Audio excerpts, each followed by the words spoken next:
Ես գիտեմ, ինչպես է կինը հոգնում սիրուց։ Երբ կինը սիրում է, նա դառնում է Աստծո ստեղծած ամենահավատարիմ էակը։ Բայց այն պահից, երբ ստիպված է անդադար ինչ-որ բաներ ապացուցել, մի օր պարզապես դադարում է խոսել իր մտքերից, զգացումներից, ապրումներից։ Կինը հոգնում է սիրուց, երբ իրեն արգելված է զգում։ Անկախ նրանից, որքան սիրալիր են այդ արգելքները, ինչքան գեղեցիկ են բացատրությունները, ինչքան քնքուշ են բառերը, արգելքը մնում է արգելք, եթե անգամ դրանք մատուցված են սիրով։ Կինը կարող է սիրել այնպես, կարծես երբեք չի թողնելու, եւ կարող է թողնել այնպես, կարծես երբեք չի էլ սիրել։ Սա տղամարդու սայթաքումն է հենց նրա աչքերի առաջ։ Կինը ուզում է իրեն ազատ զգալ, ինքնավստահ ու պաշտպանված, իր տղամարդու կողքին,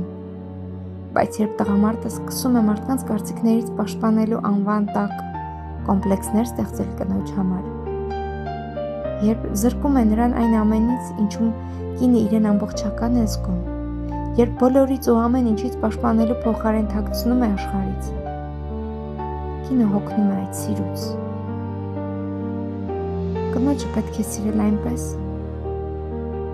ինչպես սիրում է սեփական անձդ, այն անձը, որին թույլ են տալիս անել ամենը, ինչը հաճելի է նրան։ Կինը կարող է հոգնել վեճերից, որտեղ անկախ նրանից ճիշտ է թե սխալ, բայց չի հասկացվում իր սիրելիի կողմից, եւ նա պարզապես էլ չի կարողանում բացատրել իր միտքն ու զգացումները, կամ երբ տղամարդը միշտ ուզում է բացատրել իր ճշմարտությունը առանց լսելու նրա լռությունը, եւ երբ կինը հոգնում է, նա չի աղմկում։ Պարզապես սկսում է մեղադրանքներ ստեղծել ինքն իր համար, անգամ տղամարդու սխալներում։ Նա այլևս դադարում է հարցեր տալ, քանի որ պատասխանները արդեն ոչինչ են։ Նա այլևս չի փորձում լինել հասկացված, քանի որ էլ չի ուզում ծարավահագեցնել կոտրված սուր ծայրով բաժակից։ Կինը հեռանում է դեռ մնալու ժամանակ։ Նրա սիրտը գնում է առաջ, մինչ մարմինը դեռ նույն տեղում է, եւ այդ հեռացումն ամենացավոտն է, քանի որ անտեսանելի է։ Տղամարդը դա հաճախ չի նկատում։ Նա կարծում է ամեն ինչ դեռ կա, քանի որ կինը դեռ ժպտում է, դեռ լռում եւ լսում է։ Բայց այդ ժպիտը արդեն սառն է եւ չի տաքացնում էլ ձեռքերը տղամարդու, իսկ լռությունը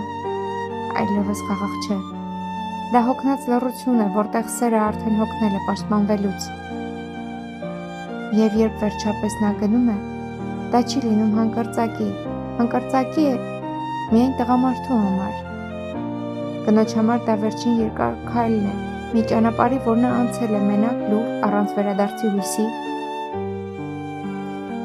Երբ կինը հեռանում է, նա չի փակում դուռը աղմուկով։ Նա փակում է այն այնպես, որ ներսում այլևս ոչինչ չմնա վերադարձի համար։